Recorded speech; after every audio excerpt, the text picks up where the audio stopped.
Om Ajnanatimirandasya Gyananjana Shalakaya Taksurunmilitam Jena Tasmai Sri Gurave Namaha Sri Chaitanya Manobhistam Stapitam Jena Bhutale Swayam Rupa Kadamahyam Dadati Swapadantikam Vandeham Sri Guru Sri Juta Padakamalam Sri Gurun Vaishnavamscha Sri Rupam Sagrajatam Sahagana Raghunatan Vitam Tvam Sajivam Sadvaitam Sabhadutam Parijana Sahitam Krishna Chaitanya Devam Sri Radha Krishna Padan Sahagana Lalitam Sri Visakhan Vitamscha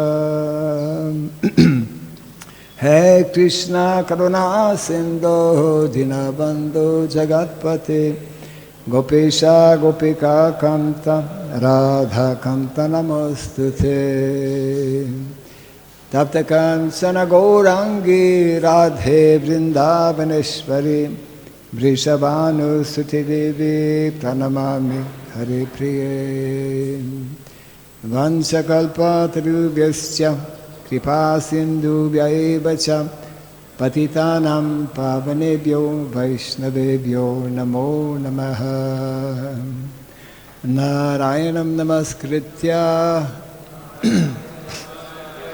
Dharam Shaiva Narotamam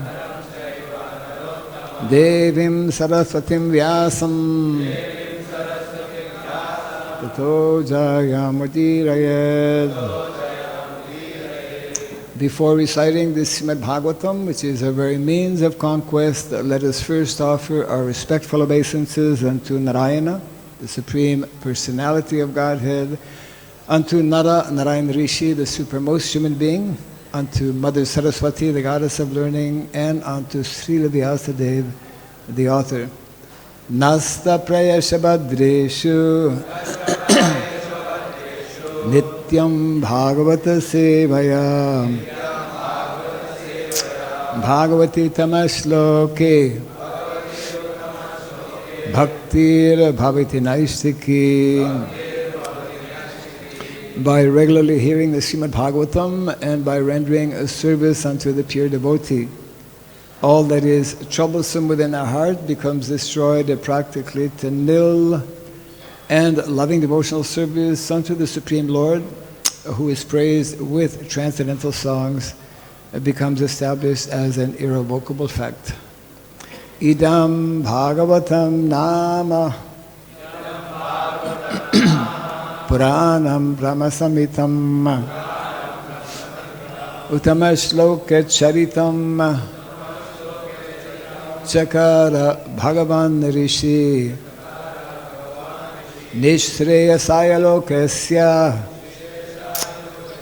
Dhanyam Swaschayanam Mahat. This Srimad Bhagavatam, known as the Grantaraj, the king of all Vedic literatures, is the literary incarnation of God. It is compiled by the incarnation of God, as Srila Vyasadeva.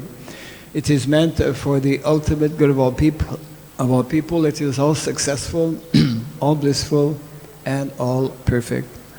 Sri Krishna Chaitanya Prabhu Nityananda Sri Advaita Gadadhar Sri Vasadi Gaura Bhakta Vrinda. Hare Krishna Krishna Krishna Hare Hare Hare Rama Rama Rama Hare Hare. Om Namo Bhagavate Vasudevaya.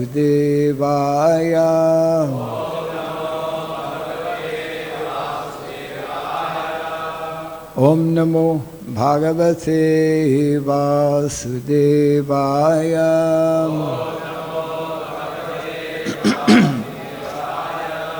Om Namo Bhagavate Vasudevaya.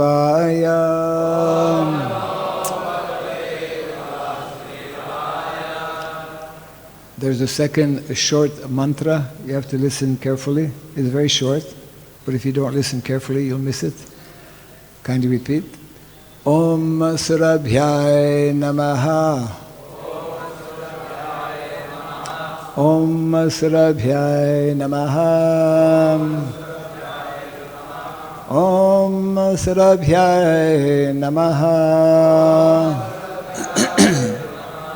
Mukham karoti vasalam pangum langayate girim yadkripa tamaham bande Sri Gurum Dinataranam yadkripa tamaham bande Sri Gurum Dinataranam. Hare Krishna. Welcome everyone to the morning Bhagavatam class, and today we are reading from the 10th canto.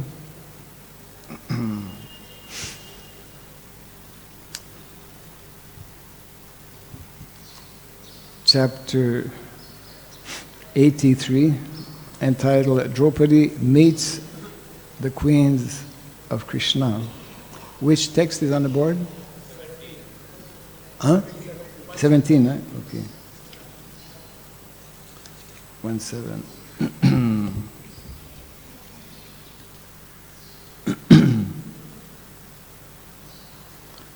Sri Lakshmanuvacha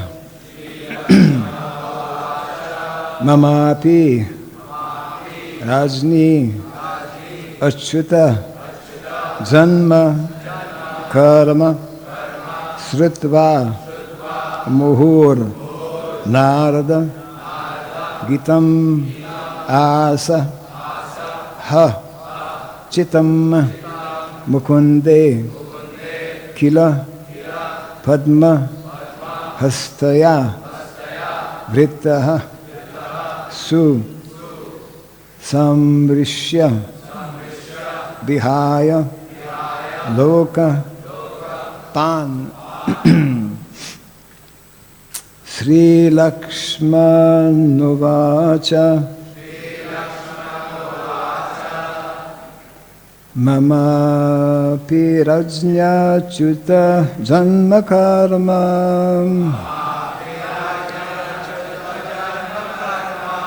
Srutva muhura narada gitam asaha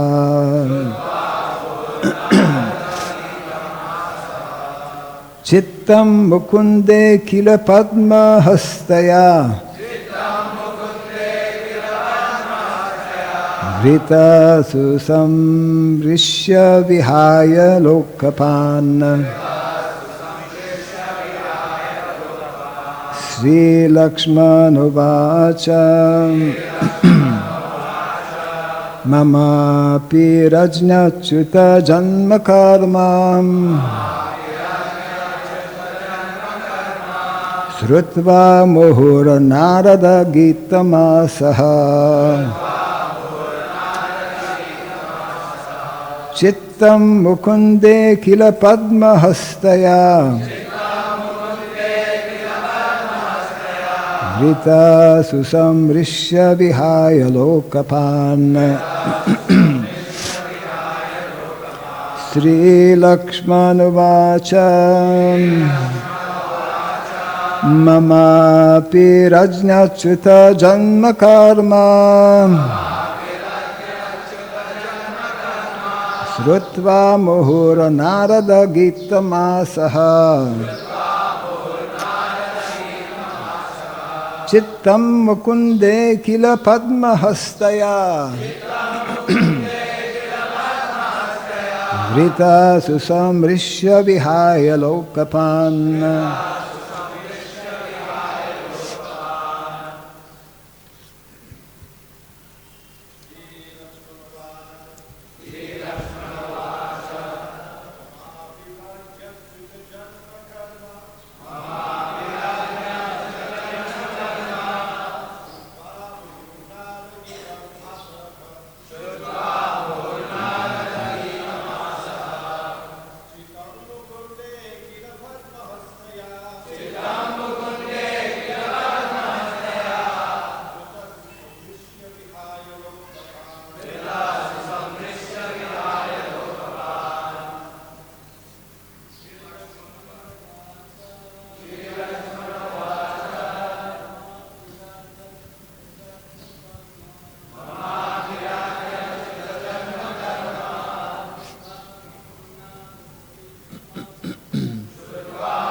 Ladies, Matajis.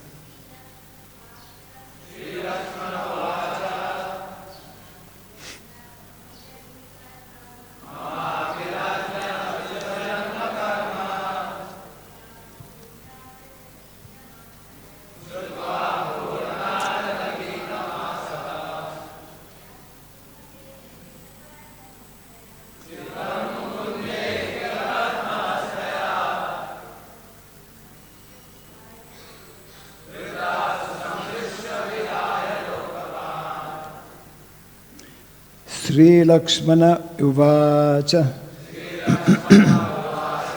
Sri Lakshmana said,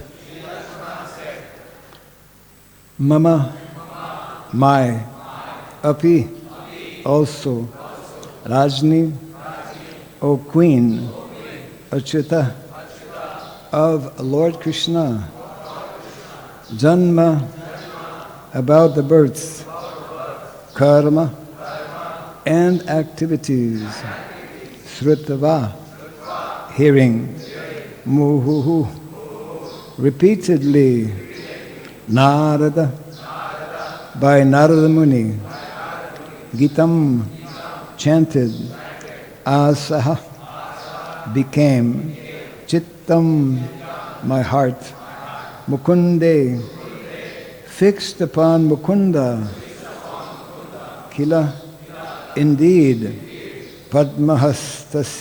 Padmahastaya, by the Supreme Goddess of Fortune,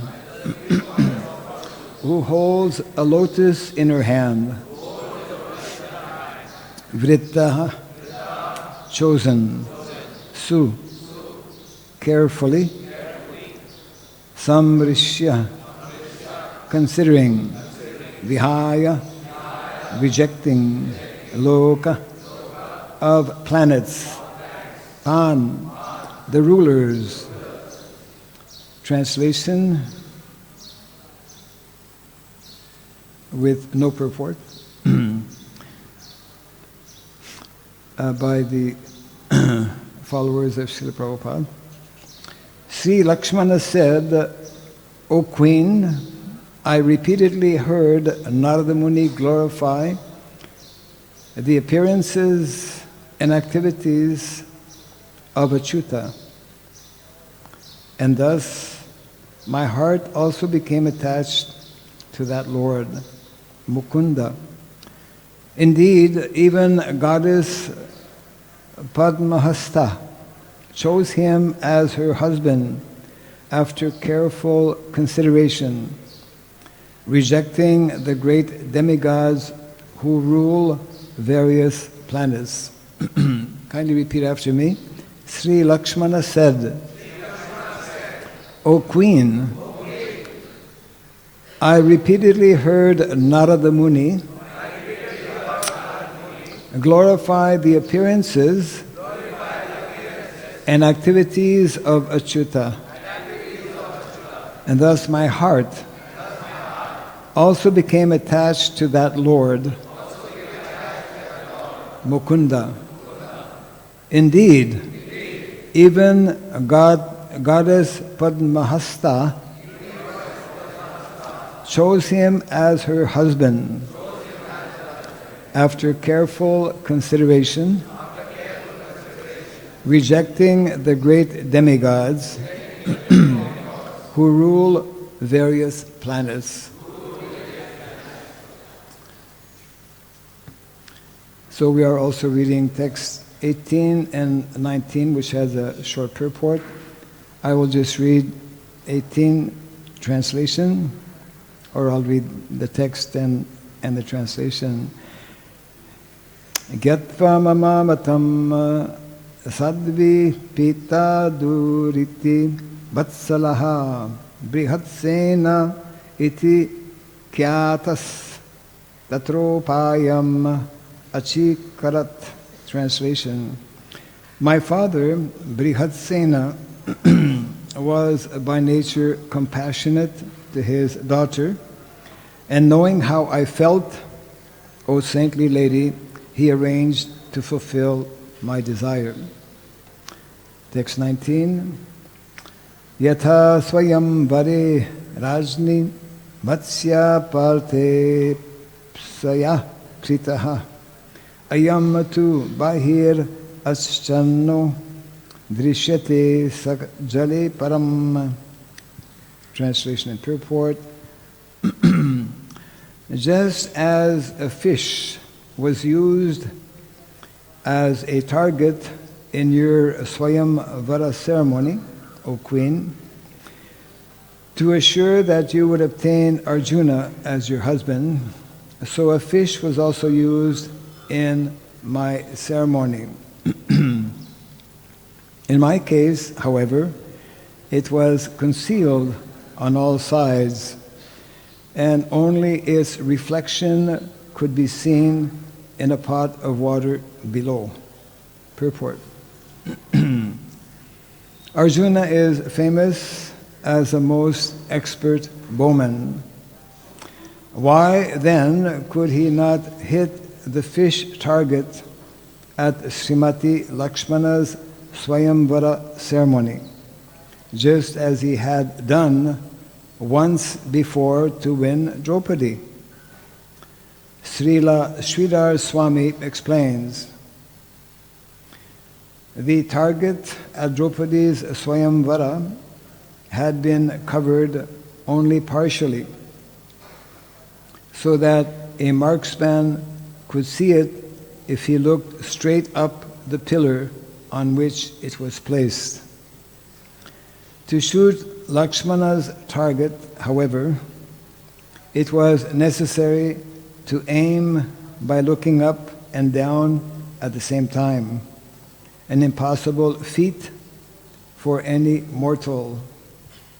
Therefore, only Krishna could strike the target. So just to situate ourselves or the context of this portion of the Bhagavatam, this is when there was Krishna is performing his pastimes in Dwarka, and at some particular time, due to a solar eclipse, he comes to Kurukshetra, and also the residents of Vrindavan who come to know that Krishna is going to be in Kurukshetra, they also come. And so many different personalities are there. And this particular section or chapter is describing Queen Draupadi, who is anxious to hear from the various queens of Lord Krishna in Dwarka. So the first verse we read on this particular queen, which is who is speaking, is Lakshmana, and she is especially describing how, actually Draupadi wanted to know how they got married to Krishna. Here we're dealing with the subject matter of Kshatriyas. There are different ways that are mentioned in the Vedic literatures how Kshatriyas would win the hand of their queens. In the case of Lakshmana, she had heard about the glories of the Lord, and in this way she developed an attraction and attachment, and eventually Krishna fulfilled her desires. So this is an important, basic and essential aspect in Krishna consciousness. how to actually gain or win the attention of the Lord.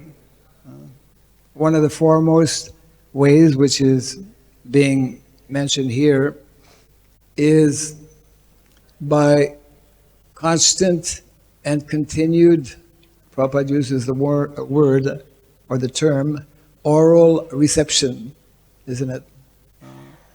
Srinvatam Sokatha Krishna Punya Sravana Kirtana Ridyantastoya Badrani Vidunoti Suritsatam.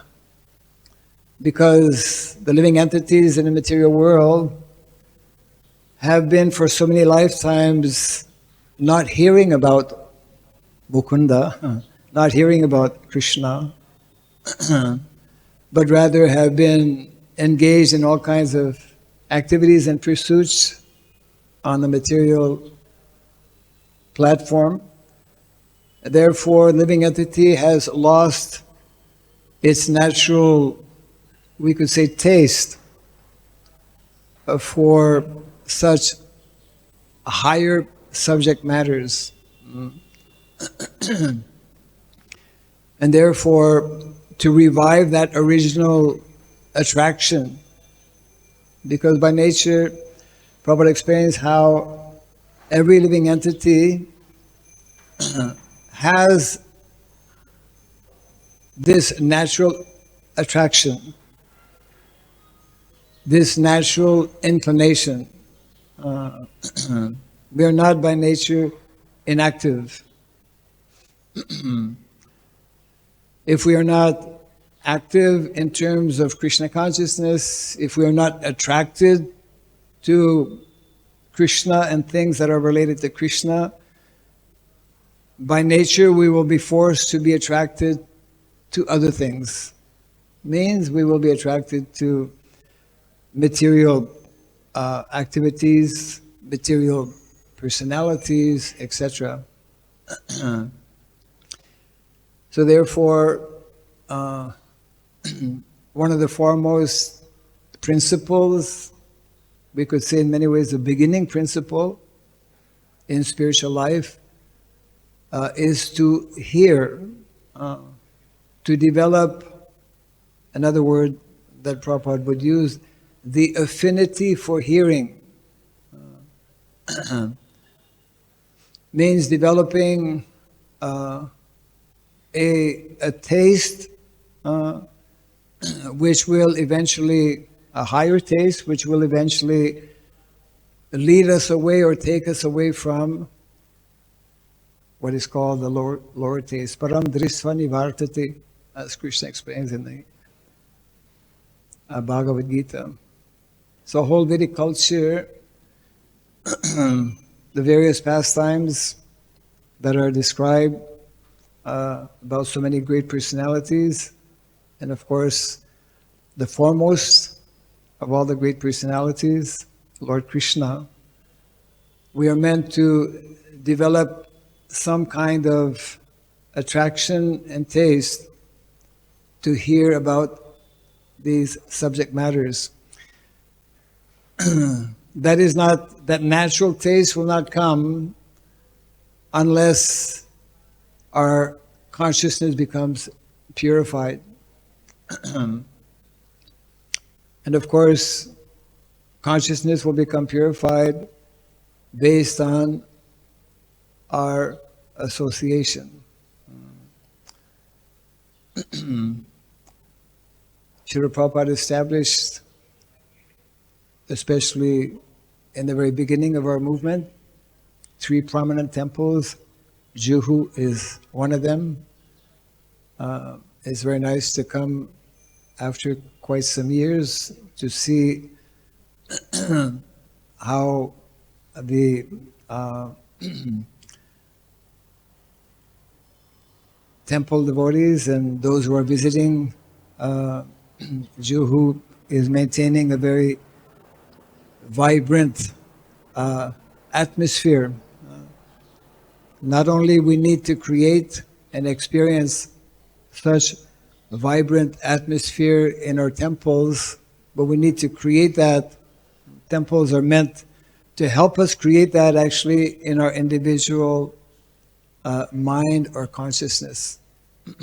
Because our primary business and responsibility, once we have been introduced to Krishna consciousness, once we develop some little taste, some little appreciation, some little understanding of what we call Krishna consciousness, then when we understand that the vast majority of people in the world are actually devoid of this understanding, are not, especially in the Western world, Western countries, the vast majority of people don't even know about Krishna.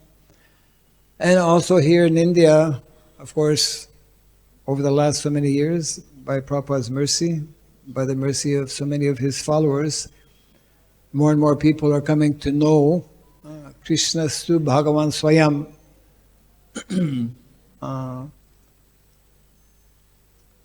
Unless one comes to experience and understand that Krishna is the Supreme Personality of Godhead, one cannot bring an end or put an end to one's miserable condition in the material world. So the whole Vedic culture actually is preparing us by bringing us gradually, at least in the mode of goodness, so that we can, in a more purified consciousness, begin to appreciate the various leelas or pastimes of Krishna. And as Krishna also confirms in the Bhagavad-gita, by knowing and understanding the transcendental nature of the Lord's pastimes, Janma karma samed divyam evam joveti tatvataha tyaktva deham punar janma naiti mameti sorjuna. We have this great responsibility, we could call it a mandate, given to us by our founder Acharya, to introduce very widely all over the world this culture we call Vedic culture, which is meant to purify the lives of individuals, which is meant to bring them ultimately to become fully absorbed in activities of devotional service, which is not possible unless we break away from the modes of material nature. That is the stumbling block, actually, for all the conditioned souls in the material world. So in addition to the temples, like Juhu is one of the, we could say, prime examples of, especially because Srila Prabhupada himself was physically present and conceived the construction of this temple. We have similar temples not only in India but in so many countries. But in addition to our temples, what we are experiencing, what we are meant to experience in our temples, we are meant to actually introduce and carry that outside of our temples. We are meant to actually live and demonstrate the philosophy of Krishna consciousness, which is described in the pages of the Bhagavatam especially, for the purpose of actually bringing not only transformation within the heart, beginning with our own hearts. By purified consciousness, we will experience that transformation, but we are meant to bring that transformation in the lives of as many people as possible, actually in the world. So the subject matters we are hearing, the topics we are reading in the Bhagavatam, the lifestyle that is advocated, lifestyle which is especially demonstrated in the village of Vrindavan. This is one of the important instructions, one of the important objectives of the Krishna consciousness movement.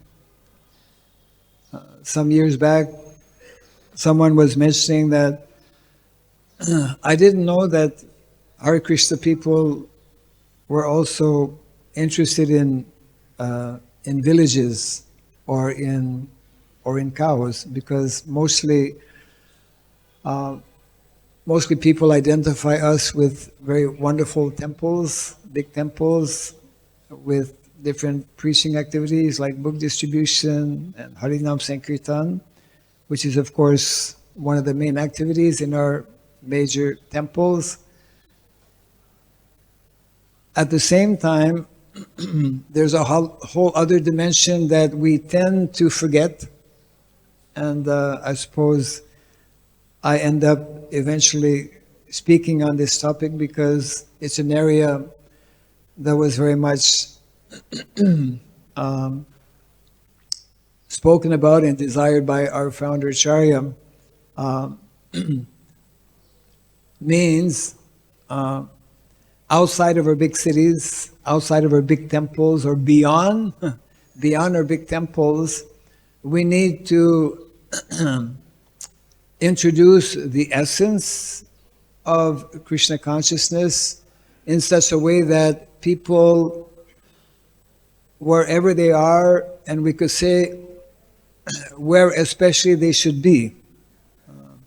If we read and understand the message of the Bhagavatam, and if we understand the mission of our acharyas, especially our founder Acharya Srila Prabhupada, he wanted that we live this philosophy of Krishna consciousness as it is especially meant to be lived for the vast majority of people, which means actually beyond our temples. Our temples are meant to be sources where we become inspired, where we become trained also for practicing Krishna consciousness.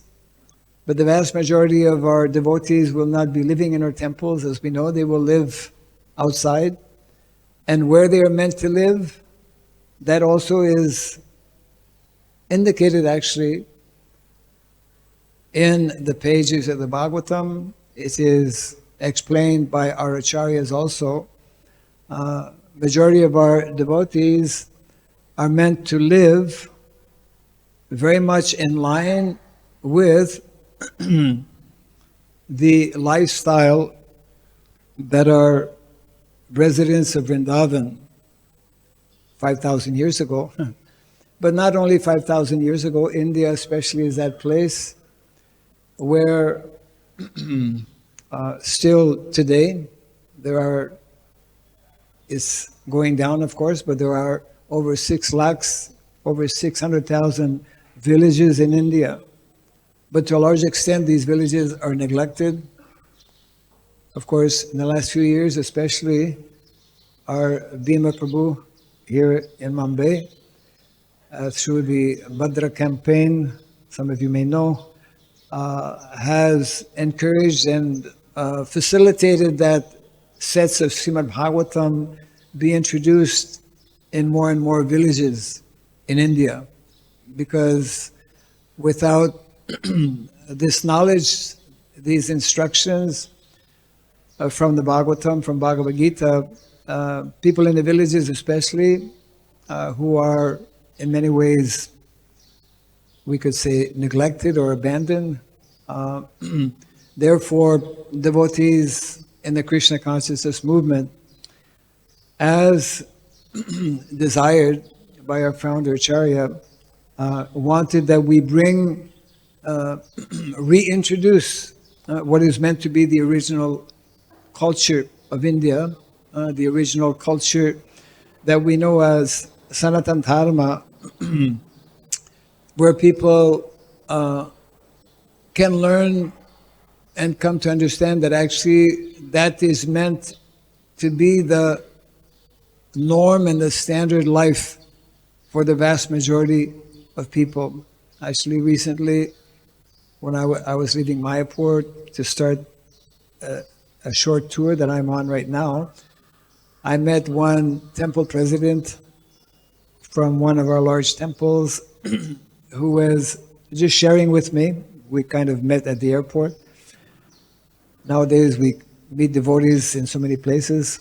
And he was mentioning how we have a number of big temples, not only here in India, but in other countries.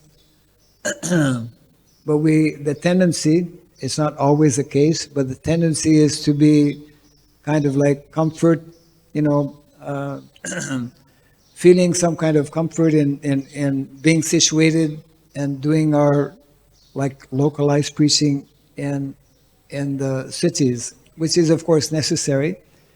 But cities, devotees in cities, our different leaders in cities also have a very important responsibility to bring this message, not only to bring the message, but actually part of that message is to show and to demonstrate and facilitate this living style, which is actually the essence in many ways of Vedic culture.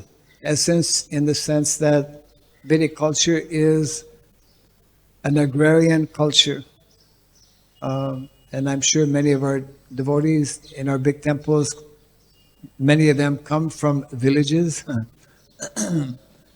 So Prabhupada wanted that actually we help revive and protect this basic foundation, we could say foundational lifestyle, which can only be found largely, of course, we are practicing Krishna consciousness everywhere, but in terms of fulfilling and facilitating a more simple and natural way of living, based naturally on Krishna consciousness, villages have a special role and position within the Vedic culture. Different than, this is not so much understood or emphasized, I would say, in other teachings, let's say outside of the Vedic culture. But in the Vedic culture, it's a very foundational concept and principle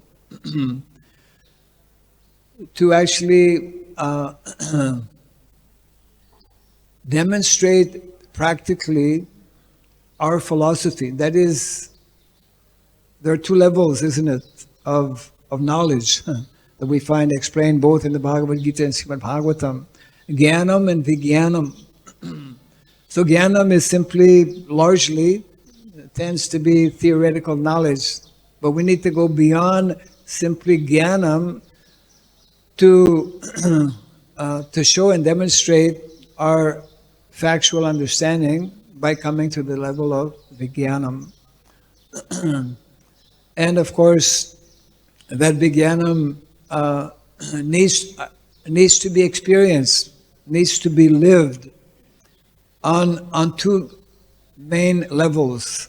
One is on the spiritual level, where we actually, by Krishna's mercy, when we are fixed, at least in the mode of goodness,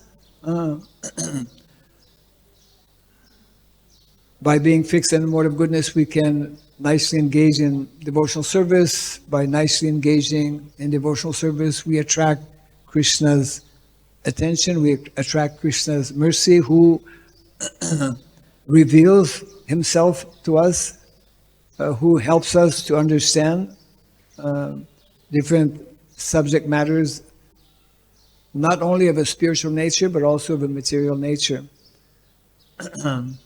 So, Vijnanam is meant to be experienced not only on the spiritual platform, but also in terms of materially. We are here in the material world. Krishna has created, has established a system, a way of living, a lifestyle, which he has demonstrated in the small village of Vrindavan. And it's not, the village of Vrindavan is not only meant to be a source of inspiration for us, to bring us to the most confidential pastimes of the Rasa Lila, that is there, but also the daily activities, of the residents of Vrindavan, in particular of Krishna and Balaram. There is hidden meaning, there is hidden instruction in terms of how we should be living. Again, bringing us to a more simplified lifestyle, which facilitates actually our understanding and realization of Krishna consciousness. And of course, that's directly connected with the whole concept of Varnashrama Dharma. Here we're talking about, queens and kings, monarchy. That's a whole subject matter that we read about a little bit, but we have less, in general, less understanding of how that is in the Vedic culture and in the Vedic times. That is actually part of the standard way of living. And therefore, Srila Prabhupada, he wanted that not only we advance and understand and realize spiritual subject matters. Bhagavatam is teaching us naturally spiritual subject matters, the highest level of spiritual subject matters, which culminates in Bhakti Yoga. But also the Bhagavatam, and we kind of tend to forget, is also teaching us very important values and providing us with essential information in terms of how we should be living materially, which in general in modern day society we struggle with because we are removed to a very large extent, and probably most of us are not realizing it very much, but we are very far removed from the norm, what is called the Vedic norm. Norm means what is meant to be natural, what is meant to be standard. And as a matter of fact, when Yudhisthira Maharaj begins to hear the instructions from Grandfather Bhishmadev, I was reading, we were studying that some time back, that's in the first canto, I believe chapter 9, Grandfather Bhishmadev leaving his body. So we know the whole situation whereby for so many days Grandfather Bhishmadev is on his bed of arrows, and it is, although so many great personalities are there, like Narada Muni, Srila Vyasadeva, even Krishna is present, but it is Grandfather Bhishmadev who is chosen to actually bring comfort and solace to Yudhisthira Maharaj, who's feeling very bad after the battle of Kurukshetra. So the very first instruction given by Grandfather Bhishmadev to Yudhisthira Maharaj, and Prabhupada makes a very important point in the very first line of that purport.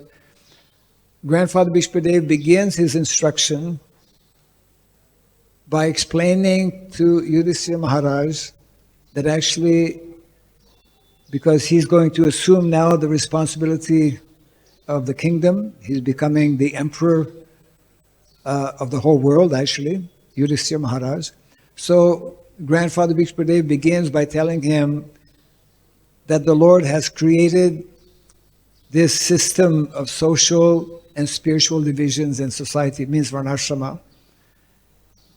And in the very first line, of course, Grandfather Bhishmadev continues to give so many instructions, but in the very first line of that first instruction given by Bhishmadev, Prabhupada makes the following, what I consider very profound and very meaningful, instructive statement. That this instruction given by Grandfather Bhishmadev in terms of the importance of creating this system of Varna and Ashrama is primarily meant to accelerate the development of spiritual qualities. I'm paraphrasing a little bit, but basically Prabhupada is mentioning that, which he explains in many other places as well, in order for us to more easily, to more naturally, to more quickly advance in Krishna consciousness. Our goal is to become self-realized, to develop our love for Krishna, to become disconnected with the modes of material nature, etc. So in order to facilitate, to accelerate, Prabhupada uses the word to accelerate this process. And it's important, especially in Kali Yuga, because our life is very short. So we want to accelerate the process by which we can become self-realized, by which we can become more quickly purified, by which we can more quickly become disconnected with these modes of material nature, because that's what is hampering our ability to actually fully engage in devotional service. Therefore, this system, this material system, just like in the 7th canto of the Bhagavatam also, when Narada Muni begins his explanation, and of course, again, to Yudhishthira Maharaj, right? Chapter 11, the perfect society. Our aim actually is for perfection. Krishna is that perfect personality, supreme personality of Godhead, and Krishna has given us a perfect system, a perfect spiritual system and a perfect material system. We should try to understand. There are two systems at play.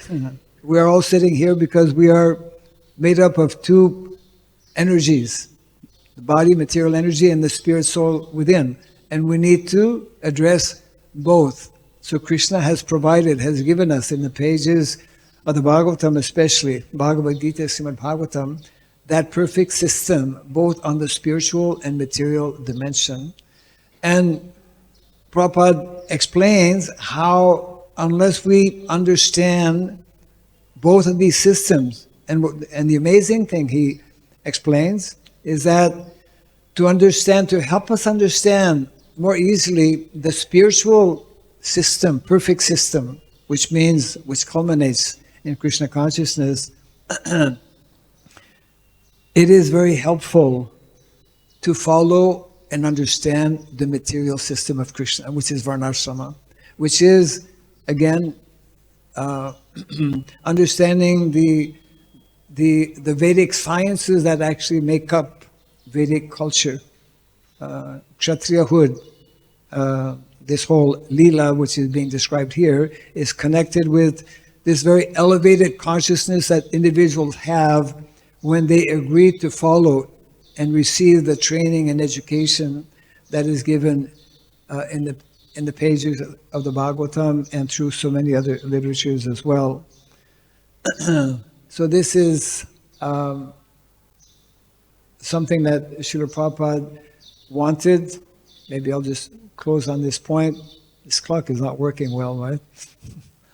Srila Prabhupada wanted us, of course, to establish these wonderful temples in our cities, but for two purposes. One purpose is to train individuals who will be fully dedicated for preaching the mission in our cities, for bringing Krishna consciousness to our immediate congregation and beyond. Simultaneously, Srila Prabhupada wanted us wanted that we train individuals who will go beyond our cities, beyond our immediate congregation in the cities, and bring attention, focus on what is meant to be the foundational basis of the Vedic culture, which is actually in the villages, in the country. Because Vedic culture, which is, of course, a whole big topic in itself, and again, underlined or stressed by Grandfather Bhishmadev in Mahabharata, is based on what is called the three gifts of nature. The three gifts of nature are especially found in villages. Why? Because one of them, the first of those three gifts of nature are cows. The second is land, agriculture, and the third is cultivation of knowledge. So the complete, we could say, cultivation of Krishna consciousness will come, especially, will be realized, will be experienced, especially when we are connected with these three gifts of nature that in our Vedic culture, in our Vedic understanding, are essential for actually promoting and establishing this culture, both at the material and spiritual level. So that is very much part of our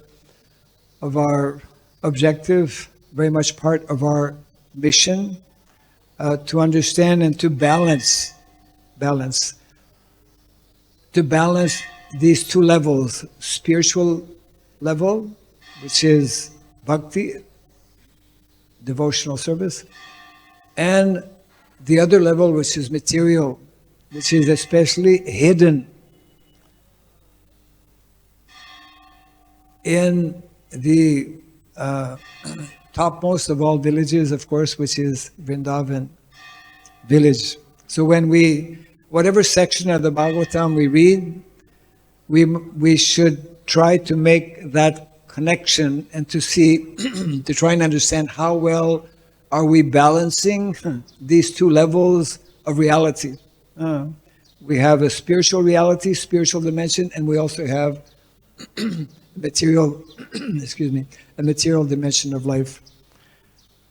That was 9 o'clock, and of course the message mentions here till 9:10, so we have 10 minutes for any possible questions or comments.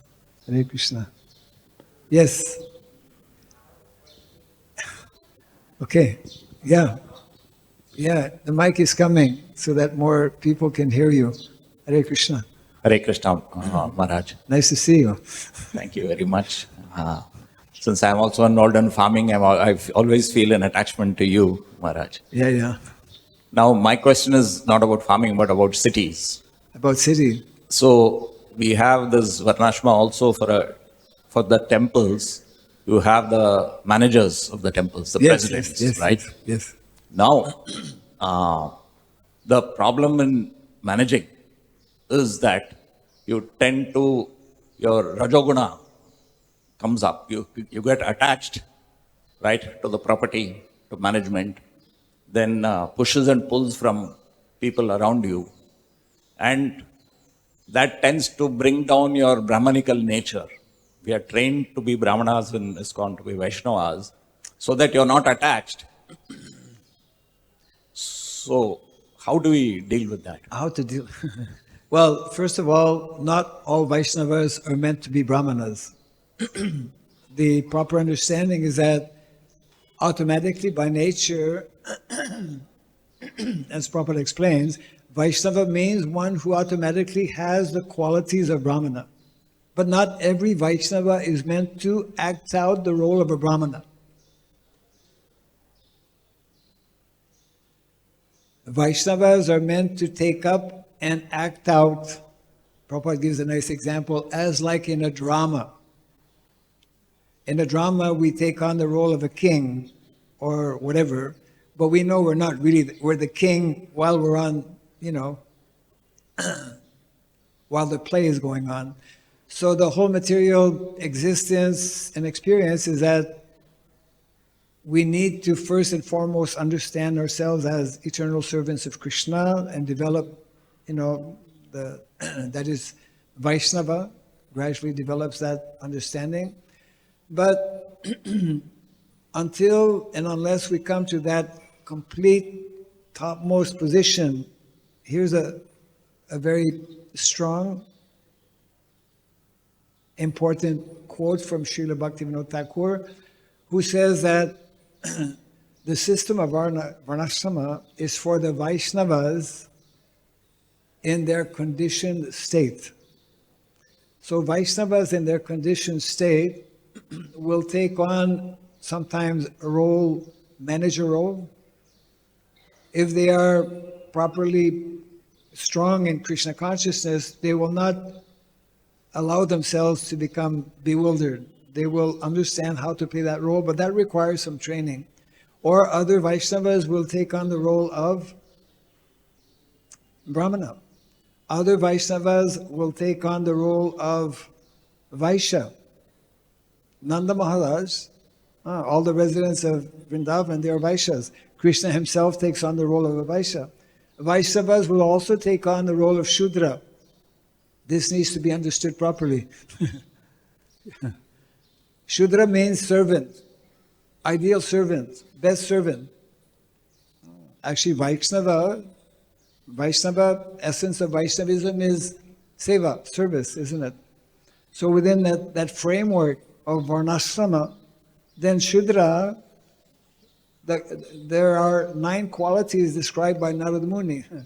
It is not so easy to be a good Shudra. Here in India, especially, the word Shudra has become very negative. I mean, the word Varnashram for that matter. One of our main challenges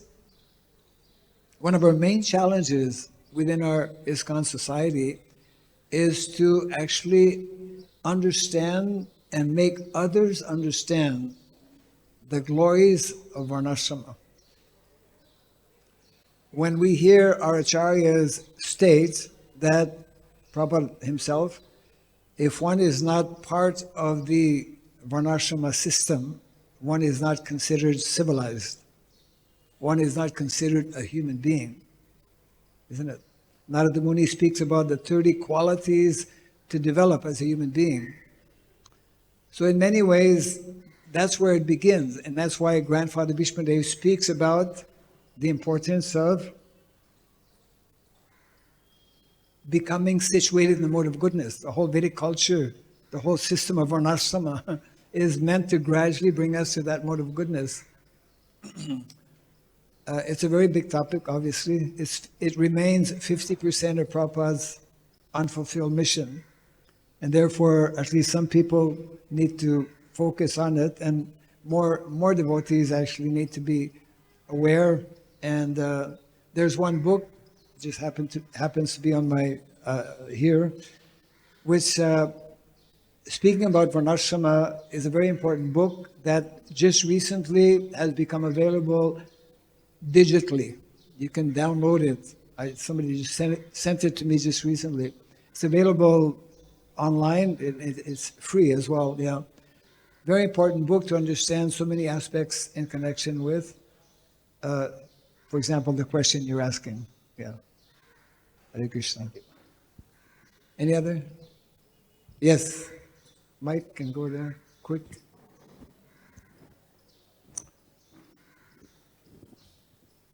Hare Krishna Maharaj. We appreciate Maharaj your contribution in this area of Varnashrama.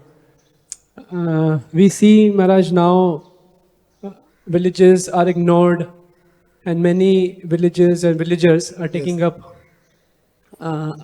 giving up Vedic culture. Yes. And accepting other culture. So how you see how the transformation or change will come? It's from the top when some leader of the country will accept Varnashrama as a priority and as a progress, or within our society we will go ahead with bit by bit contributing, going to villages and doing it. How you see, foresee, Maharaj? Yes, good question. It has to come from both sides, from top to bottom and from bottom to the top, and that's part of our responsibility. I mean, Prabhupada, in many ways, simple answer is that if we could only try to remember this very basic fundamental instruction given to us by Srila Prabhupada over 50 years ago, that immediately in all of our temples we have to establish a Varnashram college. We have to educate ourselves. We have to educate our devotees. We have to become ourselves trained and educated. Then we will be more effective in approaching either the topmost politicians in the country who are in leadership position and who could actually do so many things to help bring about the needed changes. And also we need to go directly to the villages, to the common people, to help them on that level. So both aspects are needed. We need to inspire some of our devotees to actually become political leaders in the world as well. You see, many years ago, Prabhupada started a political party, supported a political party, In God We Trust, in America, which went on for some time. So in whatever way, education is the key, actually. We need to educate ourselves, and it begins in many ways from our large temples or big temples, where we have all kinds of different facilities and making so many devotees. This book, in the introduction, explains this aspect of how we should train our devotees in our city temples. Some of them meant to be remaining focused in city preaching, and others actually focus in terms of reviving, helping to revive the the Vedic model, which is, again, basically agrarian or village. Vedic culture is a village culture. Vedic culture is a cow culture. If we miss out on village culture, cow culture, we're going to miss out on Krishna, ultimately, because Krishna is intimately connected with cows, village life, etc. We have to close for now. Thank you all very much. Jai Grantaraj Srimad Bhagavatam ki, Jai Srila Prabhupada ki, Hare Krishna.